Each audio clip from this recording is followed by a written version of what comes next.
Hello everyone!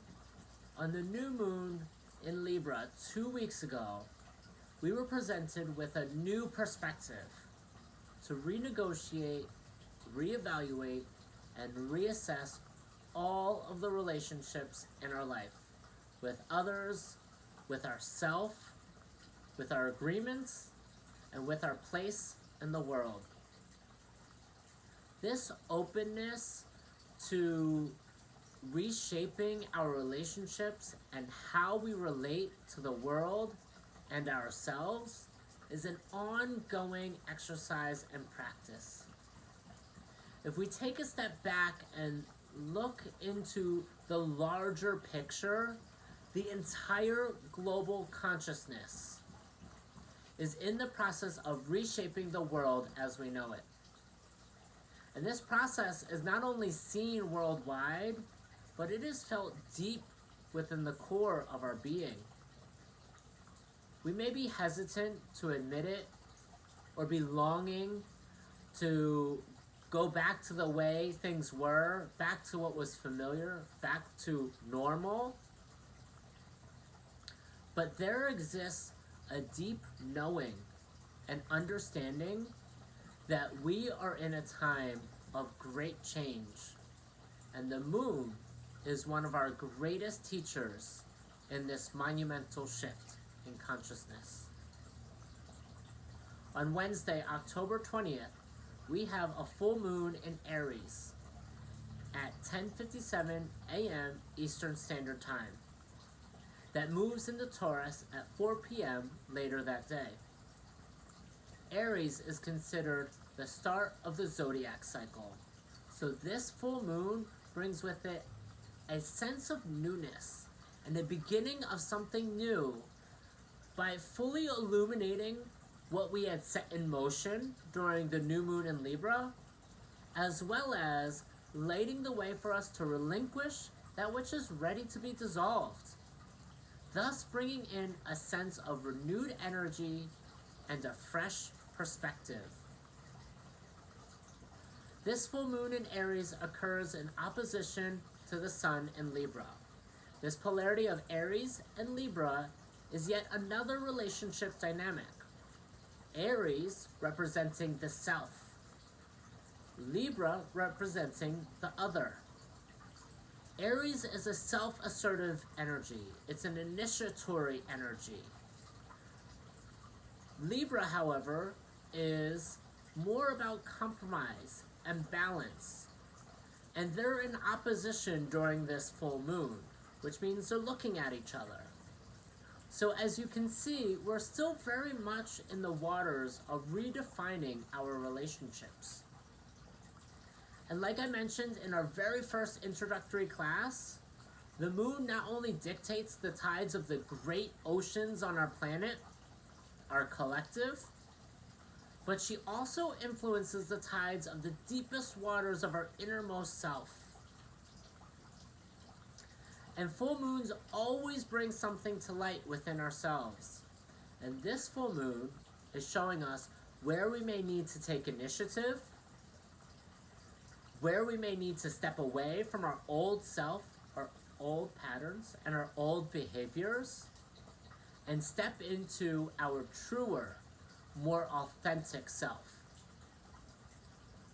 urging us to find balance in our relationships and honoring ourselves in relationship with others and the world, of which we are a divine expression. This lunation is commonly called the Hunter's Moon because it is the time of year where Mother Nature has already reached her peak. The wildlife is fully nourished and ready to be hunted as life begins to prepare for the winter season ahead. So just as a new cycle in nature is beginning in preparation for winter, this full moon guides us to illuminate the pieces of ourselves and our lives for the next season of life, reminding us to think ahead, which aligns with another universal cycle found throughout the world. This time of year is the time of remembering our ancestors and many ancient cultural traditions. In Gaelic, Celtic, Scottish, Irish, Druid, pagan, and Wiccan traditions, they practice Samhain. Throughout the British Isles, Ireland, Scotland, and Wales. In Christianity, throughout the world, our ancestors are celebrated this time of year on All Saints' Day. In Italy, it's called La Festa dell'Ombra. In Mexico and ancient Aztec traditions, it's Dia de los Muertos. Slavic countries such as Poland, Lithuania, Belarus celebrate Diezdi. The Isle of Man celebrates Haptuna. The Norse traditions have winter nights and elf finding or Frey finding. In Germany, they have a festival called Genesia. And not only is this time of year customary to honor those who came before us, but it is also said that this is the time of year of a timeless synchronization of past, present, and future. Past being our ancestors, present being us, ourself, and future divination for what is to come. And so this hunter's moon is ushering in an illumination of what is to come. As hunters hunt and gather in preparation for the season ahead, this lunation also asks us to prepare ourselves for what is needed ahead. According to West African traditions, the choices you make now have a lasting effect for generations to come. And so they live in this realm of accordance to what is being called forth and needed in the future, looking ahead 7 generations. So as we're navigating this Aries and Libra polarity and balancing and rebalancing and redefining all the relationships in our lives, we are also being called to expand our vision from our current life circumstances and situations and to get in touch with our most authentic self, past, present, and future. And from this place, listen to what is being called forth from our future generations. And from this place of listening and understanding our past, our ancestors, our present, our self, and our future, our legacy, there we can find our cosmic identity and reevaluate our place in this world and how we show up in this world and how we decide to be in relationship with this world and in relationship with others. Not only within our families and our communities near and far on the earth plane, but throughout the entire cosmos and the spirit world. Because all of creation lives under the same universal principles. And the moon is expanding our vision from our current sense of self into a more cosmic sense of self. I mean, that's why she lives in the sky. She brings our attention from the earth up into the realms of creation, up into the sky. In a more succinct essence, be the change you want to see in the world. And you need to get in touch with what that is. And in order to do that, you get in touch with where you come from, your ancestors. And then get in touch with yourself. Who are you? And then listen to the calls of the future. What is being called? What is ready to emerge? And as Michael Jackson says in his song, I'm starting with the man in the mirror. The man in the mirror is not just you and I, but it's also our ancestors. That's in our blood and our bones.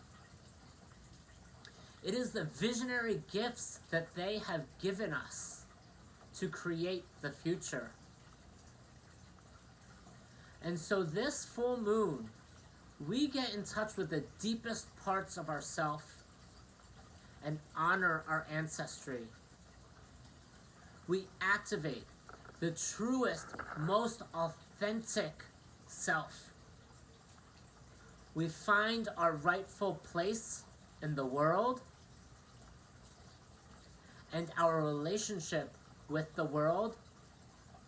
And from this place, our cosmic identity can be found. And it will guide us into the future for our legacy, for our communities near and far, and for the entire human race at large. It starts with us not looking out, but looking in, and it requires our initiatory participation. Remember that came in our oracle reading last lunation? It's our time to take the first step. Take the first step. So it requires the initiatory participation of Aries and the compromising balance of Libra. So the challenge still stands. What is your cosmic identity? Who are you? What stands behind your name? Where do you come from? And what is your purpose? We all have a story that runs deeper than our daily routine. And the moon is asking us to get in touch with this part of ourself. Go as deep as you want. Go as deep as you need. And if you share it with me, even just a piece, a summary, or an introduction, you'll get to pick from the Lunar Club prize basket. But the true prize, the real gift, is what you discover about yourself that is waiting to emerge. And let this full moon illuminate the way for you. So the oracle reading for this full moon is Surrender to the Divine, the full moon. So like the full moon, this card is confirming that life is coming to a conclusion. It's coming to a turning point, a change. So tune into your emotions and see what they're communicating to you. This could mean some wishes you made are about to come true. And it could also mean you may need to forgive someone, to release negative energy. And it is time to let go of the past and move on. Because the future is bright. The full moon is showing us the way. And this card is confirming we have access to all the answers that we need. I hope you guys enjoyed this full moon reading as much as I enjoyed delivering this message to you. It is an honor to have you as a part of this group, and I thank you for your participation and for your attention. And until next time, at the new moon, take care. I love you guys.